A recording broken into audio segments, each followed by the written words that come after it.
Anda mungkin pernah dengar nama Yusya bin Nun atau Yosua ya? Sosok ini ternyata muncul dan punya peran penting loh di 3 agama besar, Islam, Yudaisme, dan Kristen. Menarik kan? Hari ini kita coba gali lebih dalam ya dari sumber-sumber yang ada buat lihat gimana sih sosok ini digambarkan. Kadang mirip, kadang wah beda banget. Kita akan lihat identitasnya, kisah-kisah utamanya, terus makna teologisnya gitu. Iya, betul. Dan yang langsung kelihatan dari awal itu namanya. Akar katanya kan sama tuh, Yusya, Yehoshua, Yoshua, artinya Tuhan menyelamatkan. Tapi, nah nanti kita lihat bareng-bareng deh gimana makna selamat ini dikasih bobot teologis yang khas banget di tiap agama. Ayo kita bedah. Oke.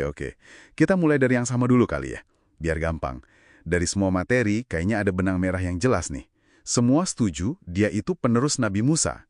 Ditunjuk Tuhan buat mimpin Bani Israel, gitu kan? Betul, misinya juga sama persis, bawa bangsa Israel masuk ke tanah perjanjian, Kanan atau Palestina itu. Dan karakternya juga dipuji ya di mana-mana.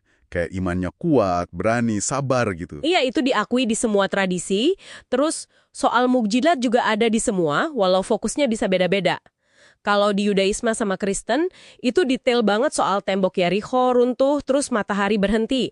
Nah, sementara di Islam, dari sumber yang kita lihat, lebih nyorot mukjizat lain. Misalnya, pas sama Khidir itu, ikannya hidup lagi. Wah, Khidir ya? Ini unik nih. Coba deh, gimana sorotan unik dalam Islam ini? Oke, kalau di Islam, fokus utamanya itu lebih ke karakter Yusya. Kesabarannya, terus kerendahan hatinya, tawakal penuh sama Allah. Jadi dia itu kayak model moral gitu, teladan abadi buat umat. Nah, kisah perjalanannya sama Nabi Musa buat ketemu Khidir, cari hikmah ilahi, itu khas Islam banget. Ini nunjukin dimensi spiritual dan pencarian ilmu. Jadi, bukan cuma soal pemimpin perang atau sejarah aja. Beliau dihormati sebagai nabi pilihan Allah. Oh, jadi lebih ke pelajaran akhlak dan spiritual gitu ya? Beda dong ya sama yang di Yudaisme. Kayaknya di sana lebih ke peran sejarah dan hukumnya ya? Tepat sekali. Kalau di Yudaisme, perubahan nama itu penting banget. Dari Hosea jadi Yehosua oleh Musa, artinya kan tadi Tuhan menyelamatkan. Ini dilihat sebagai tanda restu ilahi, prediksi peran pentingnya, apalagi setelah insiden pengintai Kanaan itu. Perannya jadi ganda, bukan cuma pemimpin agama kayak Musa, tapi juga komandan militer yang cakap.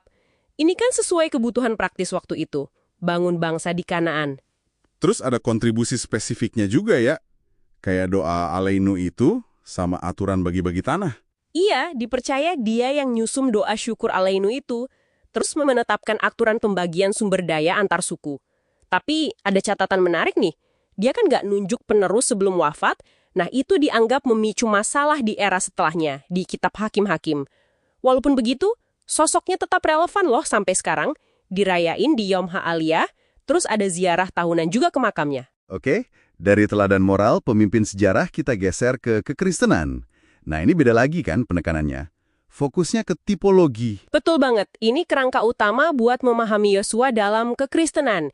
Dia itu dilihat sebagai tipe atau gambaran awal semacam prafigurasi Yesus Kristus. Jadi kayak bayangan yang datang duluan sebelum wujud aslinya gitu. Dan kesamaan nama Yoshua, Yehoshua sama Yesus jadi kunci utamanya ya? Persis, sama-sama artinya keselamatan atau juru selamat. Simbolismenya jadi kuat banget gini. Musa kan simbol hukum Taurat. Dia nggak bisa bawa umat masuk ke perhentian yang sejati. Tapi Yosua sebagai tipe Kristus, dia bisa. Nah, ini jadi lambang kalau Yesus yang bawa orang percaya ke perhentian rohani sejati. Penaklukan Kanaan itu juga dilihat sebagai simbol kemenangan Kristus atas dosa. Ada juga paralel lain yang ditarik. Misalnya hubungan sama Mesir, mulai pelayanan di Sungai Yordan, terus punya 12 saksi. Jadi jelas ya polanya, figur intinya sama, penerus Musa, pemimpin ke Kanaan. Tapi, makna yang dikasih itu bervariasi banget. Islam fokus ke teladan moral, hikmah. Yudaisme lebih ke peran historis, legal, fondasi bangsa. Terus kekristenan ke signifikansi profetiknya, sebagai bayangan Kristus. Iya, deep dive kita ini nunjukin banget gimana satu sosok sejarah bisa diinterpretasikan begitu kaya ya dalam tradisi Abrahamik. Penekanannya itu entah moral, historis legal, atau tipologis yang mencerminkan prioritas teologis unik masing-masing agama. Nah, Ini bisa jadi semacam jalan pintas nih buat Anda. Bukan cuma buat ngerti sosok Yusya atau Yosua aja, tapi juga gimana sih cara pandang khas agama-agama besar ini, walau akarnya sama. Ini soal dinamika interpretasi dalam tradisi keagamaan gitu. Sebagai penutup, ada satu hal lagi nih yang menarik dari materi kita. Tadi kan disebut ya, dalam tradisi Yahudi, kegagalan Yesua nunjuk penerus itu dianggap bawa konsekuensi. Tapi di sisi lain, ada juga catatan singkat soal studi modern yang kadang mempertanyakan keakuratan historis detail penaklukannya.